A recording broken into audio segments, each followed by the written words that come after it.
I think we would. It wouldn't have continued, however we were, without Chernin. What do you think would have happened? I think you and Dan probably would have gone off on your own.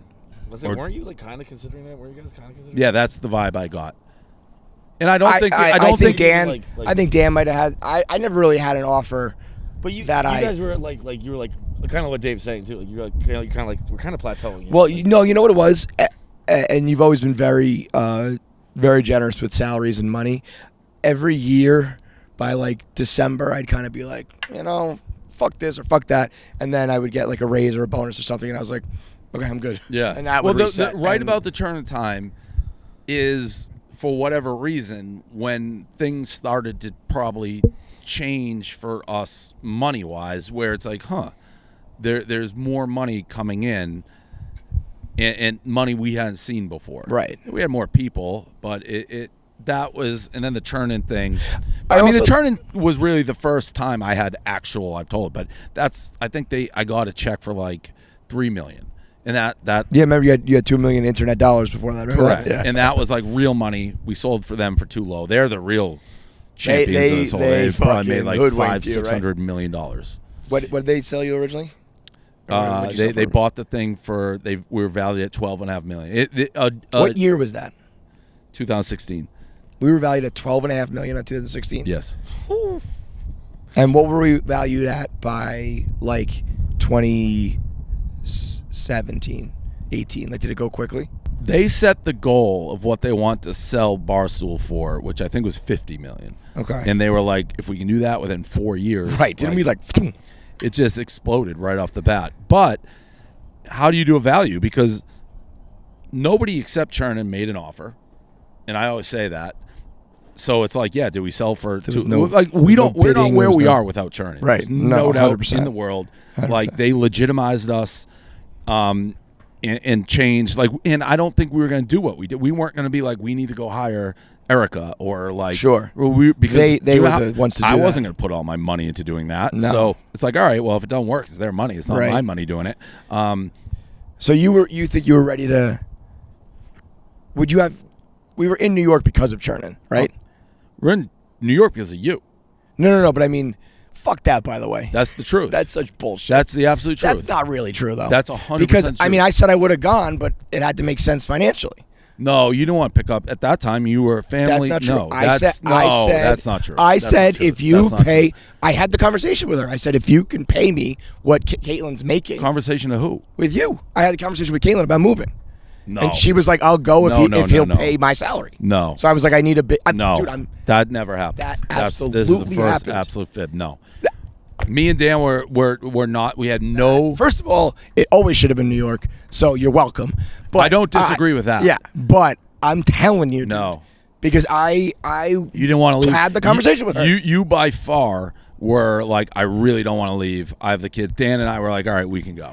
But that's true. But I was willing to if it made sense financially. I don't. Why would I make this up? I don't ever remember Boston being remotely an option. You're right. Well, it wasn't because at the time, I mean, she was making good money, and it was like you'd have to pay me like.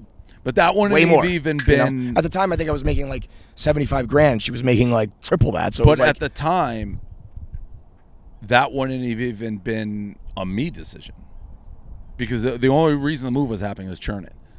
So the money would have been there. The money was not given. We're gonna have to agree to disagree. Why? In the long run. Yeah, you're welcome. 100%. Because what would have happened in Boston? You know what I mean? Well, we wouldn't have gotten Erica. Right, and just in general, I mean, I feel like there's so many people come through New York. Yeah, no. The biggest thing is there's more talent to hire from. Yeah, for sure. If I feel like when you expanded to New York, it pretty much worked right away, right? In the sense of instantly. Yeah. So, were you expecting that? Because I always feel like, what if me and Keith like bombed? Would you have just been like, all right, good try, but we're going to go back? You're talking when we did. I thought you meant when we actually picked up and went. No, I'm talking about the first expansion, like to the city expansion. No, right. Well, I didn't know what to expect. Well, again, this is where it gets very convoluted on what is luck, what is skill.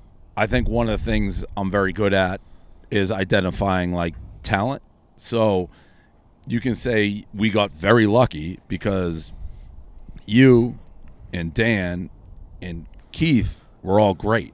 Yeah. So, like, if you have great, like we added great on top of great. But you're saying that you think that was more like your eye than Well, luck. it's a combo. It's like you guys were all fans of Barstool. Yeah. So it's like that's because similar sense of humors or whatever. So that's part skill, part like. But if New York bombed, if we just sucked, people didn't like it, whatever, would you have kept trying, or would you have just been like, With a I'm new going to go New back to York? Boston? No, like early, like 2009, you hired me. right. Let's say by 2010, like there's no traffic in Barstool, New York. Would you have just stayed put? And I Yeah, keep saying yes, move. I mean more yes, like yeah, yeah. keep it in Boston and Yeah, just be yeah. the I king probably of would have Boston. given. I probably would have given up on that. Yeah. Interesting. Yeah. If we had like, what was that dude's name in Chicago? Neil. Neil for Neil.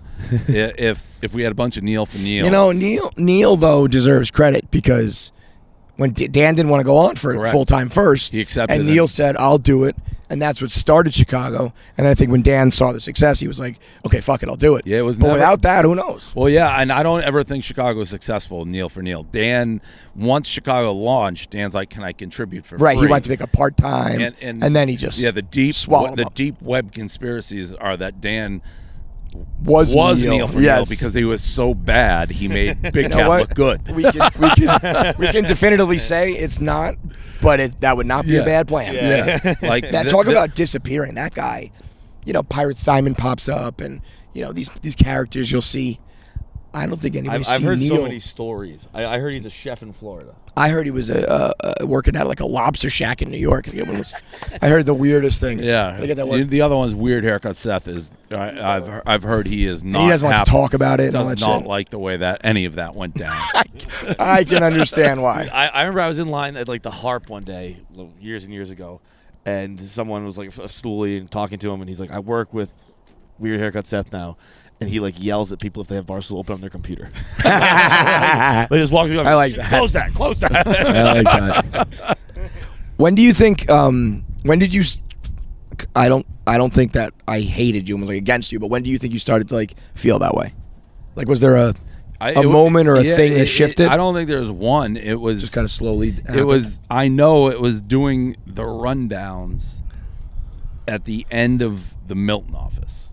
Like Was when it got, you like, guys- testy? Yeah, it was. It's probably Deflategate. I was gonna say that was the we were Deflategate arguing about wore you fucking guys down. It football, was- and it turned yeah, personal. And it was Deflategate was every single day. Because it was a screaming match every day. That's still the funniest one though. When Tico was like, Tico? "What's the flake? Like, how much time you got?" He When spent like 20 minutes. You were so passionate about explaining that to people, just telling Tico Yeah, in it the was- middle of a that Target was- about PSI and shit like that. 20-year war. That is probably when, and if you recall, and it goes in shifts. Like at times, like I'm far closer now with Dan. When I say closer, like there was a part where I wasn't doing anything with Dan, and Right. then the gambling stuff. Put you I'm together. with him all the time. Yeah. And our relationship's probably the best because there's no longer like in the back of my head like the threat that he's trying to get leaving or out. something Like like he's that, as yeah. locked in as I am. So Right. it's like great, our relationship. If you remember the Comedy Central, that was the low point you and I were. Oh, and that was he all wanted yeah. no more. Yeah, that was not He good. was like- yeah, because I think he was mad at us maybe. And when I say us, like Barstool, the ESPN shit was going on. That whole We would like plan the show and yeah, he was was, not happy with yeah. us. I forget what exactly sparked that, but it was around like the It's hard to ESPN thing. manage. The ESPN indirectly was probably the best thing that happened to the company because Dan's an integral part, and if it had worked, he would have just yeah, they at least gone more that ESPN, unless Chernin was going to, which I don't think they were. ESPN was test driving them. Like, does this work? And then they're going to make an offer that we could not match, and you see crazy offers, and I think they would have been gone.